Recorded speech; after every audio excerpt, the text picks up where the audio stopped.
2부 밤 1. 작별하지 않는다.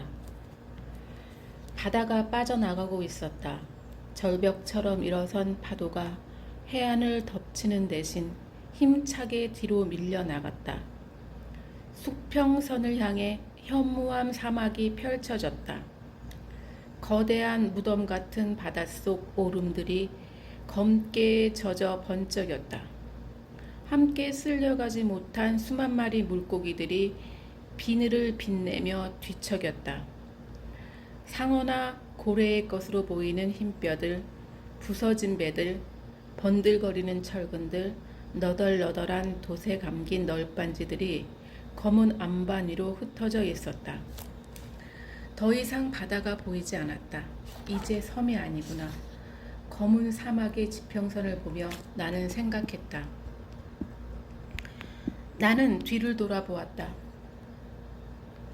눈 덮인 산봉우리로 이어지는 경사면들이 시야 가득 부채살처럼 펼쳐져 있었다.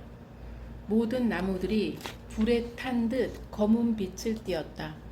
잎사귀도 가지도 남지 않은 채 재의 기둥들처럼 묵묵히 서서 검은 사막을 내려다보고 있었다. 어떻게 된 거야? 어째선지 벌어지지 않는 입속의 압력을 느끼며 나는 생각했다. 왜 가지가 없어? 잎도 없어? 무시무시한 대답이 목구멍 안에서 도사리고 있었다. 죽었잖아. 그 말을 삼키기 위해 이를 악물었다. 퍼덕이는 새가 목구멍을 비집고 올라오는 통증을 견뎠다. 다 죽었잖아. 부리를 벌리고 발톱을 세운 그 말이 입안에 가득 찼다. 꿈틀대는 솜 같은 그걸 뱉지 않은 채 나는 고개를 흔들었다. 온다. 떨어진다.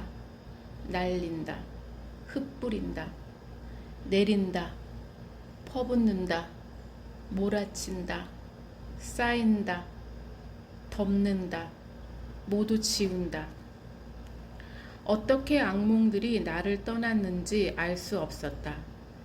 그들과 싸워 이긴 건지, 그들이 나를 다 으깨고 지나간 건지 분명하지 않았다.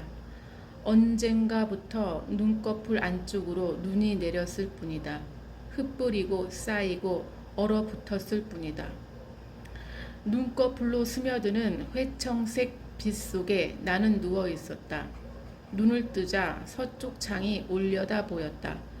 뚜렷한 음영을 만들지 않는 흐린 날의 빛이 고요히 방을 밝히고 있었다. 벽에 걸린 인선의 검은색 긴 코트가 생각에 잠긴 듯 어깨를 웅크리고 있었다. 열이 내려 있었다. 두통도 구역질도 사라졌다. 마치 진경제를 주사 맞은 듯 몸의 모든 근육들이 이완되어 있었다. 눈 아래 찔린 자리가 더 이상 욱신거리지 않았다. 매트리스 밖으로 팔을 뻗어 바닥을 만져보았다. 얼음처럼 찼다. 숨을 뱉자 흰 입김이 나왔다. 장판 바닥을 짚고 나는 일어섰다. 서랍장에서 털 양말을 꺼내 신고 벽에 걸린 인선의 묵직한 코트를 더블 코트 위로 걸쳤다. 낡은 가디건을 안까미로 바느질에 덧댄 서울에서부터 인선이 입고 다니던 코트였다. 양쪽 소매단에 까만 보풀들이 물방울처럼 맺혀 있었다. 아직 완전히 마르지 않은 귤 껍질이 오른쪽 주머니에서 나왔다.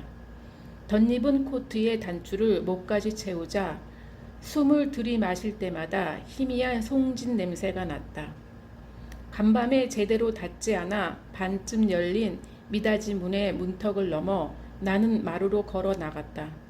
회청색 유리창 너머로 내리는 눈이 보였다. 수많은 흰새들이 소리 없이 낙하하는 것 같은 한방 눈이었다. 냉장고 위쪽 벽에 걸린 시계 바늘이 4시를 가리키고 있었다. 새벽 4시가 이만큼 밝을 리 없으니 오후 4시인 거다. 목이 말랐다. 싱크대 수전을 틀어보았지만 짐작대로 물이 나오지 않았다. 단전되자마자 냄비에 받았던 물이 다행히 깨끗했다. 입술 끝을 대고 한 모금을, 이어서 2모금을 더 마셨다. 차가운 물이 몸속으로 번지는 걸 느끼며 잠시 서 있다가 허리를 굽히고 깨진 머그컵 조각들을 쓸어 모았다. 멀리까지 흩어졌을 조각들을 치우려면 빗자루와 쓰레받기가 필요했다. 인선이 현관에 두고 썼던 기억이나 마루를 가로질러 걸었다. 중문 너머 신발장 위에 놓인 손전등이 먼저 눈에 들어왔다. 제법 묵직한 손전등의 스위치를 누르자 불이 들어왔다. 아직 주변이 밝아선지 광량이 충분해 보이지 않았다. 건전지가 다른 걸까? 생각하며 어둑한 마루를 빛의 기둥으로 훑어보다 숨을 멈췄다. 새가 우는 소리가 들렸기 때문이다. 창백한 광선의 기둥이 관통한 새장 속에서 횃대에 발을 걸고 앉은 새가 한 번 더 삐 울었다. 아마. 갈라져 나온 내 목소리가 정적 속에 흩어졌다. 너는 죽었잖아. 간밤 새를 꺼낸 뒤 잠그지 않아 반쯤 문이 열린 철망을 향해 나는 다가갔다. 간밤과 다름없이 쭉정이들이 흩어져 있었다. 물 그릇도 여전히 바싹 말라 있었다. 아마의 정수리와 가슴에 돋은 짧은 깃털이 솜처럼 부드러워 보였다. 새하얀 긴 깃털들의 윤기가 흘렀다. 고개를 외틀고 나를 탐색하는 2눈은 젖은 약콩처럼 반들거렸다. 내가 너를 묻었는데 어젯밤에 꿈일까? 의심하며 나는 말했다. 그 순간을 기다린 듯 눈 아래 상처가 욱신거렸다. 털양말을 뚫고 스며드는 마룻바닥의 냉기가 얼음장 같았다. 생생하게 차가운 공기 속으로 숨을 내쉴 때마다 입김이 번졌다. 한방 눈이 내리고 있는 창밖 마당을 나는 돌아봤다. 밤새 쌓인 눈을 갑옷처럼 둘러 본래 형상을 알아볼 수 없게 된 저 나무 아래 내가 너를 묻었다. 새가 돌아오는 것은 불가능했다. 내가 감싸고 여민 손수건을 비집고 칭칭 감아 매듭 지은 실을 풀고 귀를 맞춰 닫은 알루미늄 통을 열고 수건으로 감싼 뒤 십자로 묶었던 실을 끄는 것은 얼어붙은 봉분과 그 위로 쌓인 눈을 뚫고 날아올라 잠긴 문 안으로 들어와 철망 속에 이 횃대에 앉은 것은 삐. 아마가 다시 울었다. 여전히 고개를 외튼 채 젖은 약콩 같은 눈으로 나를 올려다봤다. 아마에게 물을 줘. 들리지 않는 인선의 음성에 복종하듯 나는 싱크대로 걸어갔다. 커다란 냄비의 물을 대접에 옮겨 담고 걸음마다 물이 넘치는 대로 새장 앞으로 돌아왔다. 그릇에 물을 채우는 동안 아마는 꼼짝 않고 기다리고 있었다. 아직 물이 남은 대접을 들고 내가 한 걸음 물어섰을 때에야 퍼득이며 날아올라 물그릇 앞 보조 횃대로 옮겨 앉았다. 목말랐니? 물 한 모금을 부리로 물었다가 허공을 올려다보며 삼키는 동작을 반복하는 아마를 지켜보다 나는 물었다. 동작을 멈춘 새가 고개를 외틀고 나를 보았다. 죽은 다음에도 배고픈 게 있어? 반들거리는 그 검은 눈의 표정을 결코 읽을 수 없다고 느꼈을 때 아마가 다시 머리를 수그렸다. 부리를 벌려 물 한 모금을 물고는 고개를 들어 삼켰다. 어둑한 냉장고 안쪽을 살피기 위해 나는 손전등을 켰다. 불린 찹쌀과 물에 잠긴 두부 반모, 약간의 야채가 인선을 위한 음식의 전부였다. 새를 위한 것들은 훨씬 다양하고 정성스럽게 비축되어 있었다. 각기 다른 크기의 밀폐 유리병, 투명한 반찬통, 지퍼백들의 색색의 펠릿, 좁쌀, 건포도와 말린 크림베리, 호두와 아몬드 슬라이스가 담겨 있었다. 간식으로 주곤 하던 소면은 문 안쪽에 있었다. 열려있는 한 봉엔 반남아 건국수가 남았고 뜯지 않은 두 봉이 더 있었다. 무엇이 새의 주식일까? 끼니마다 이걸 모두 먹이는 건지 두어 가지를 배 앞에 식사로 주고 어떤 것은 따로 간식으로 주는지 알 수 없었다. 좁쌀과 말린 크림베리와 호두를 골라 꺼냈을 때 세장 쪽에서 소리가 났다. 반쯤 열려있던 세장 문을 아마가 부리로 밀고 나왔다. 푸드덕 소리를 내며 거의 천장에 부딪힐 만큼 날아올라 허공에 커다란 동그라미를 그리고는 식탁에 내려앉았다. 새들에게 간식이 아닌 식사를 줄 때는 반드시 새장에서 먹게 해야 한다고 인선은 말했었다. 그러지 않으면 새장으로 들어가려 하지 않게 되고 제 시간에 재울 방법이 없게 되며 결국 모든 규칙이 깨진다는 거였다. 하지만 죽은 새도 그 규칙을 지켜야 할까? 나는 널찍한 도자기 접시를 싱크대 위쪽 선반에서 꺼내 좁쌀 한 움큼을 놓았다. 크림베리는 촘촘하게 가위질을 해서 그 곁에 뿌렸다. 호두를 잘게 다져 접시 가운데 모아놓고 간장 종지에 물을 담아 접시 가장자리에 두었다. 먹어 아마. 접시를 식탁에 내려놓으며 나는 말했다. 무언가 잘못되었다는 듯 아마가 삐 소리를 냈다. 괜찮아. 나는 말했다. 이리 와서 먹어. 새가 식탁 위를 걸어 접시로 돌아왔다. 가장 먼저 좁쌀을 쪼아 먹고 물을 마셨다. 좁쌀 한 알에 물 한 모금, 좁쌀 두 알에 다시 한 모금, 크림베리 한 조각에 물 두 모금을 마셨다. 너 배고팠구나. 그 말을 뱉는 순간 견딜 수 없는 허기가 밀려왔다. 지퍼백에서 건과일 한 주먹을 꺼내 입에 넣고 씹자 놀랄 만큼 달콤한 맛이 번졌다. 정전이 아니라면 전기레인지를 켜고 따뜻한 걸 만들어 먹일 텐데. 나는 생각했다. 쌀죽을 끓일 텐데. 대접 속 물에 잠긴 두부를 꺼내 노릇하게 부칠 텐데. 내 몫의 생두부와 호두를 작은 접시에 담아 새의 건너편에 놓고 유리잔에 물을 따라 들고서 아마와 마주 앉았다. 간수가 베어 짭짤한 두부를 한 입 삼킨 뒤 새에게 물었다. 언제까지 눈이 올까? 간장 종지에 담긴 물을 마시기 위해 수구린 아마의 머리가 알밤처럼 작고 둥글었다. 목덜미를 만지면 따뜻할 것 같았다. 아무래도 죽은 새 같지 않았다. 꿈이 아니지 아마. 차츰 어두워지는 창밖 허공을 메우며 수직으로 떨어지고 있는 눈송이들을 나는 보았다.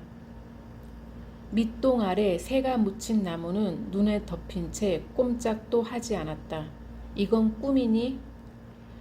더 이상 먹지 않는 아마를 향해 나는 손을 내밀었다. 아무렇지 않은 걸음으로 새가 내 손바닥 위로 올라왔다. 까칠까칠한 발이 살갗에 닿는 순간 심장과 눈동자에 동시에 불이 당겨진 듯 추위가 가셨다. 아마의 목덜미를 쓸었다. 더 쓸어달라고. 목을 수그릴 때마다 더 깊이 쓸었다. 더 쓸어달라고. 아마가 더 깊게 목을 수그렸다. 더 이상 아마가 머리를 수그리지 않을 때까지 쓸어주었다.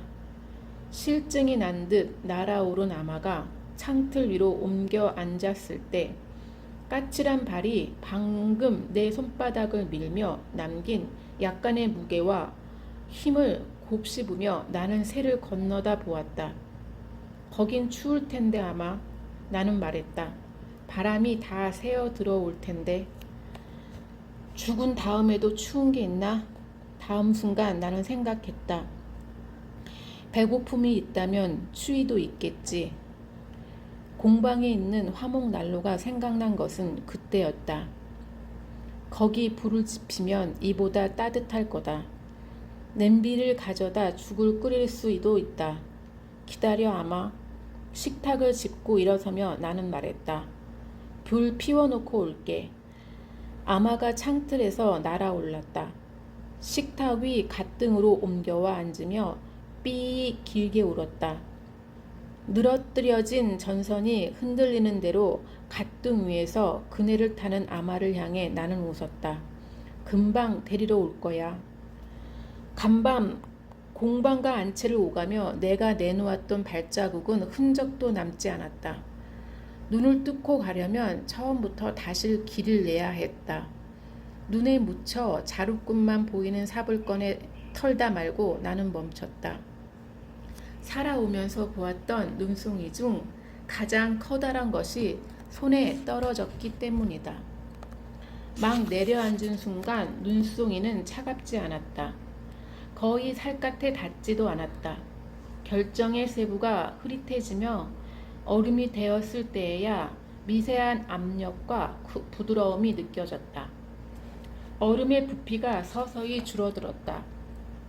흰 빛이 쓰러지며 물이 되어 살갗에 맺혔다. 마치 내 피부가 그 흰 빛을 빨아들여 물의 입자만 남겨놓은 것처럼 어떤 것과도 닮지 않았다고 나는 생각했다. 이렇게 섬세한 조직을 가진 건 어디에도 없다. 이렇게 차갑고 가벼운 것은 누가 자신을 잃는 순간까지 부드러운 것은 이상한 열정에 사로잡혀 나는 눈 한 줌을 움켜쥐었다 펼쳤다. 손바닥 위에 놓인 눈이 새털처럼 가벼웠다. 손바닥이 연한 분홍빛으로 부푸는 동안 내 열기를 빨아들인 눈이 세상에서 가장 연한 얼음이 되었다. 잊지 않을 거라고 나는 생각했다. 이 부드러움을 잊지 않겠다. 그러나 이내 견딜 수 없이 차가워져 나는 손을 털었다. 흠뻑 젖은 손바닥을 코트 앞자락에 문질러 닦았다. 삽시간에 딱딱해진 손을 남은 손에 비볐다. 열기가 지펴지지 않았다. 몸속 온기가 모두 손을 통해 빠져나간 듯 가슴이 떨려왔다. 그 사이 공방 뒷문 앞에 쌓인 눈을 치우고 문고리를 비틀어 당기자 어둠에 잠겨있던 실내에 마당의 빛이 길게 드리워졌다. 빛을 등지고 들어서며 나는 손전등을 켰다.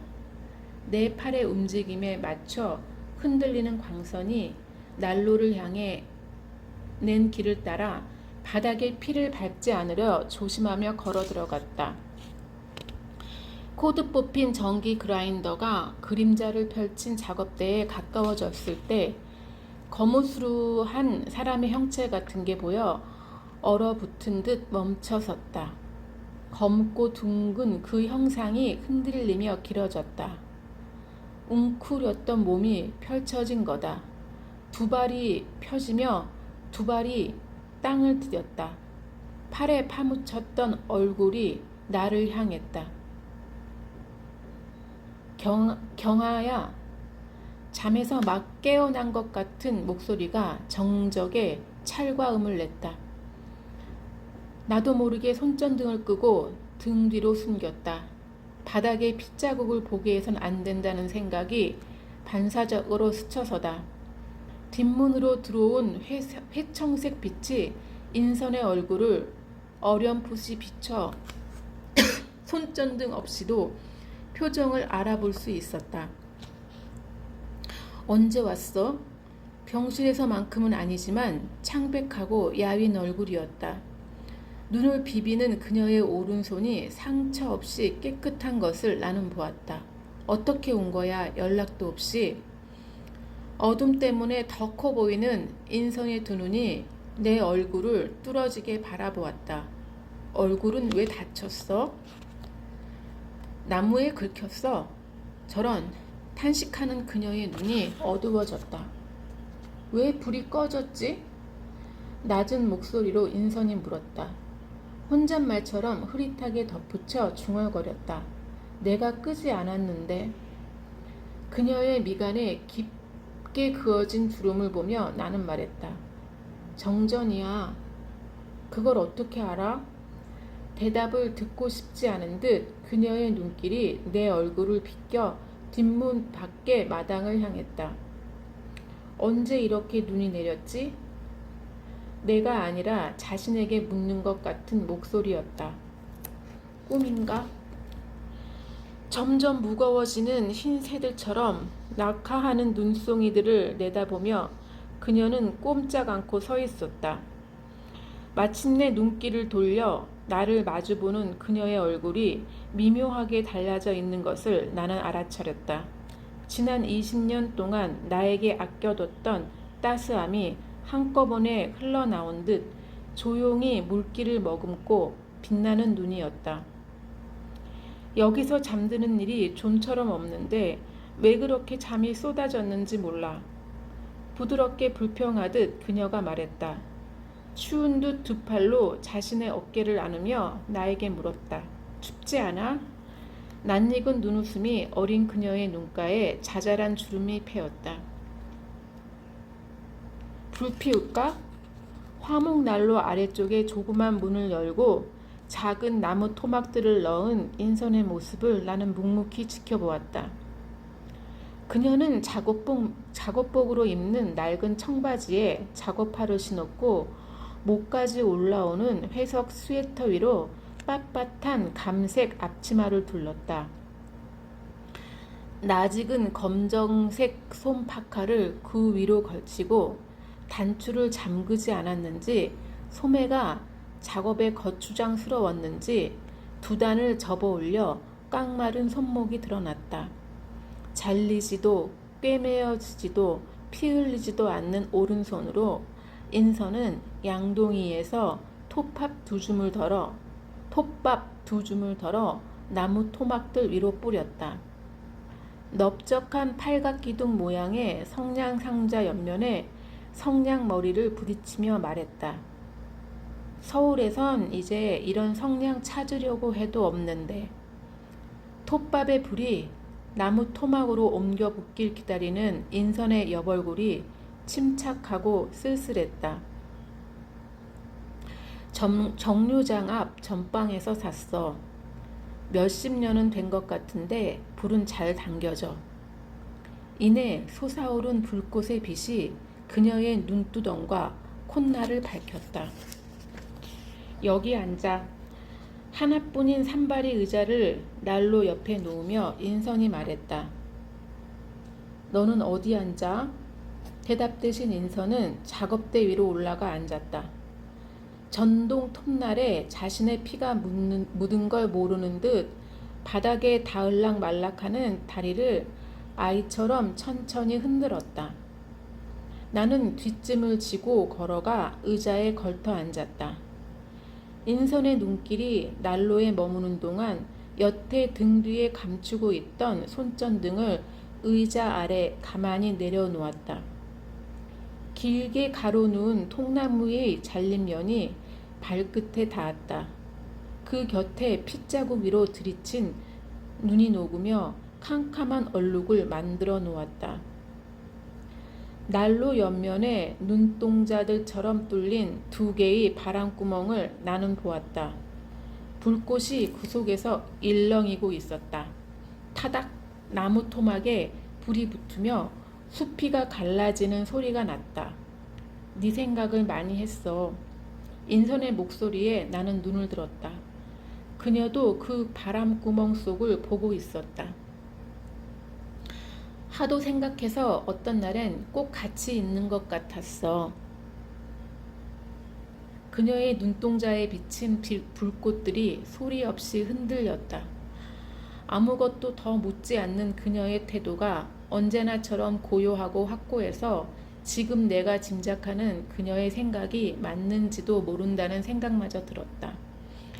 인선은 언제나처럼 이곳에서 나무 작업을 하고 있었을 뿐이고 서울에서 내가 받은 문자와 이 섬에서 겪은 모든 것이 망자의 환상이었을 뿐이라고. 그렇잖아도 너한테 보여주고 싶었는데. 벽면에 기대선 나무들을 가리키며 인선이 물었다. 어떤 것 같아? 솔직하게 나는 대답했다. 나는 사람의 키 정도를 생각했는데. 처음엔 그렇게도 해봤어.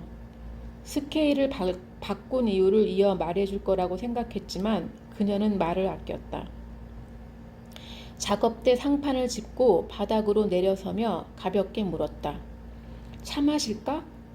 성큼성큼 작업장을 가로질러 숲 쪽으로 난 앞문을 향해 걸어가는 인선의 뒷모습을 나는 바라보았다.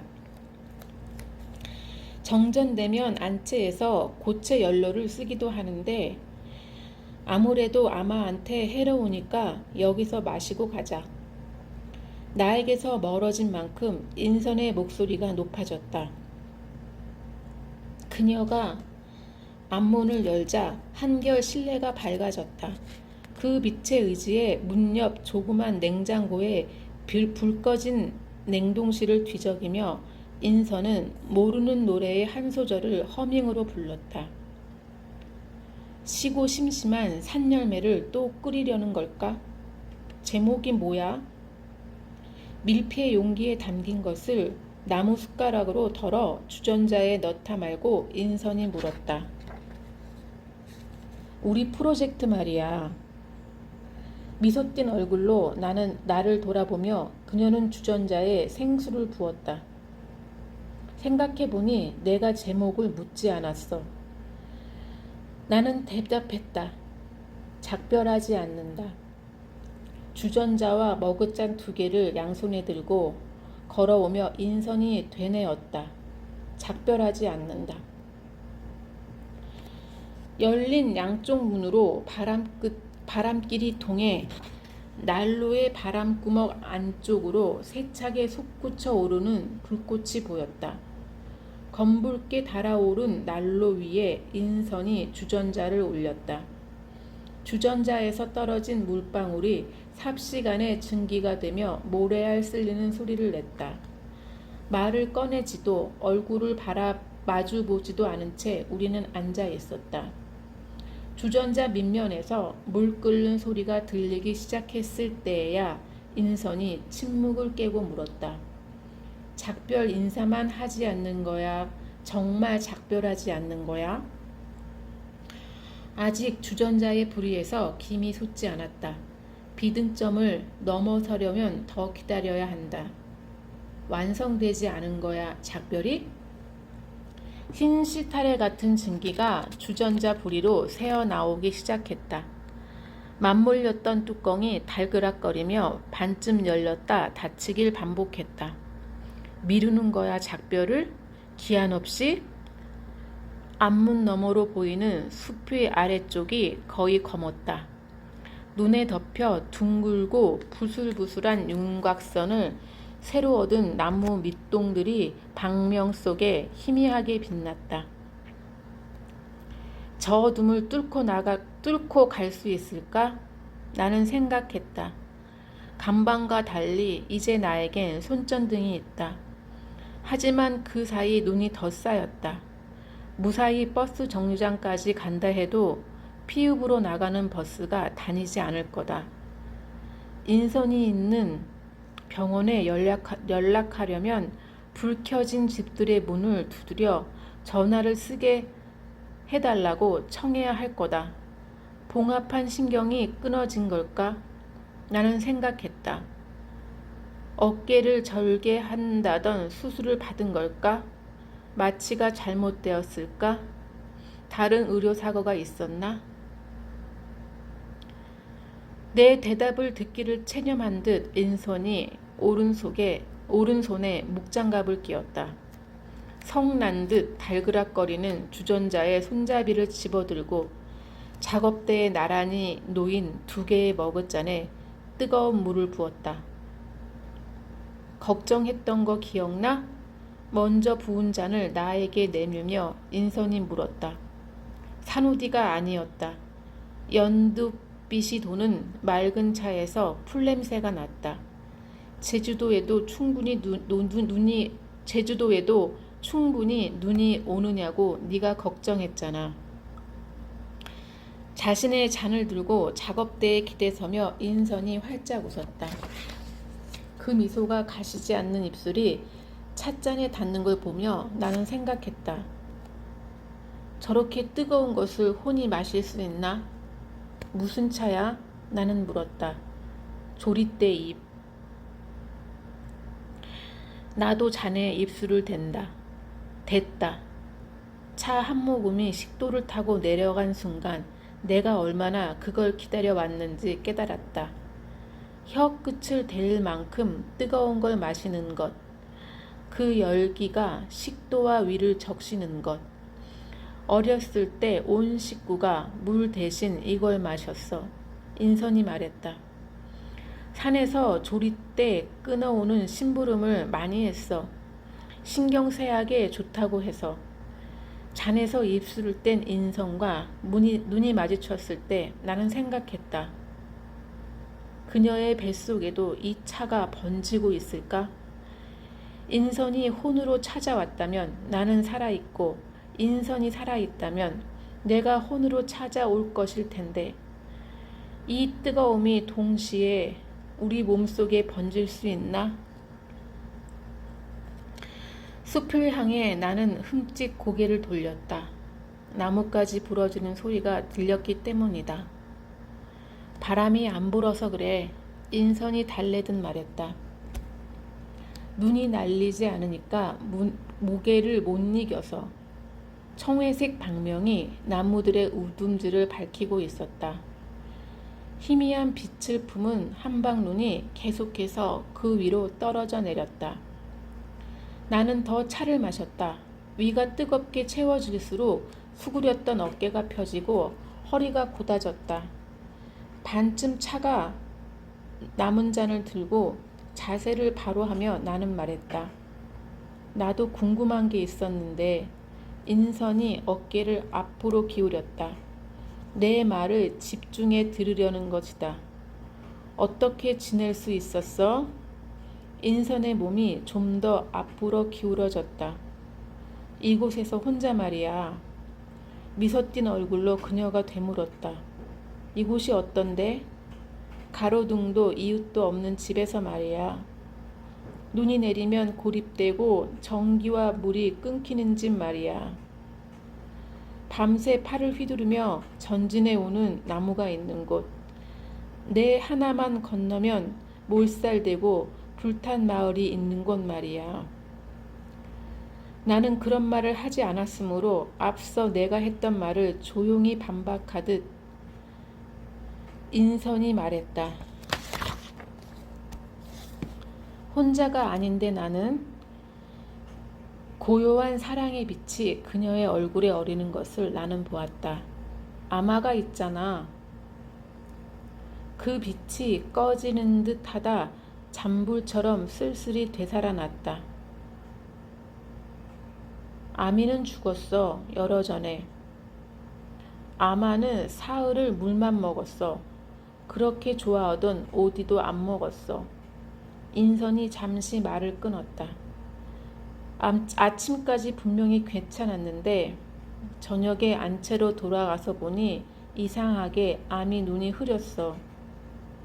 그 길로 병원에 데려갔는데 하루를 못 넘겼어. 숲속에서 흘러나오는 방명이 빠르게 검어지고 있었다. 어두워질수록 난로의 바람구멍들이 선명히 붉어졌다. 왜 나한테까지 아무렇지 않은 척을 한 걸까? 아프다 해도 나는 천적이 아닌데. 두 개의 그 붉은 구멍을 응시하며 그녀가 말을 이었다. 눈동자 같은 그것들을 지켜보면 뜨거운 말이 샘물같이 흘러나오기라도 할 것처럼. 우린 대화를 나눴어. 너도 봤지? 작업대에서 내려서며 인선이 물었다.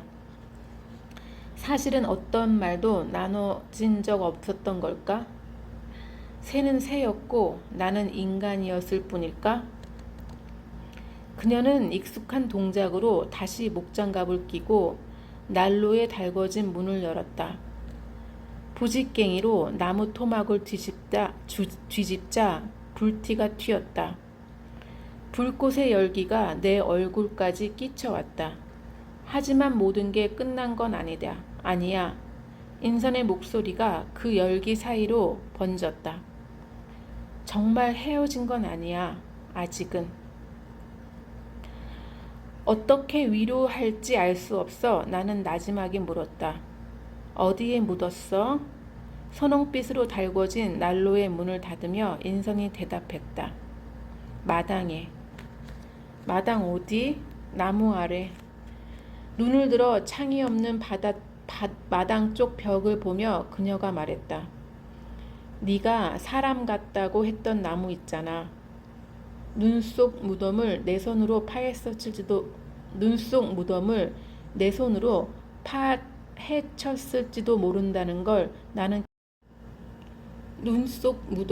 내 손으로 파헤쳤을지도 모른다는 걸 나는 깨달았다. 내 사근 뼈들을 내가 삽으로 부수고 손갈퀴로 흐트러뜨렸는지도 모른다. 인선이 손을 내밀었을 때 악수를 청하는 거라고 나는 잠시 착각했다. 그러나 빈 잔을 달라는 거였다. 나에게서 받아든 잔과 자신이 마시던 잔을 겹쳐 작업대에 내려놓으며 그녀는 말했다. 이렇게 두고 가자. 오늘 우리 몸이 닿지 않았다는 것을 그때야 나는 알았다. 오랜만에 만나면 언제나 서로 어깨를 안았다. 이게 얼마만이야? 어떻게 지냈어? 인사를 나누는 동안엔 손을 잡고 있었다. 오늘 우리는 자신도 모르게 거리를 두고 있었나? 몸이 닿는 순간 상대의 죽음에 전염이 될 것처럼. 콩죽 먹을래? 앞문으로 걸어간 인선이 푸르스름한 밭갓을 등지고 물었다. 너 그거 좋아하잖아. 인선이 등 뒤로 손을 뻗어 문을 닫자 그녀의 표정을 읽을 수 없을 만큼 사위가 어두워졌다.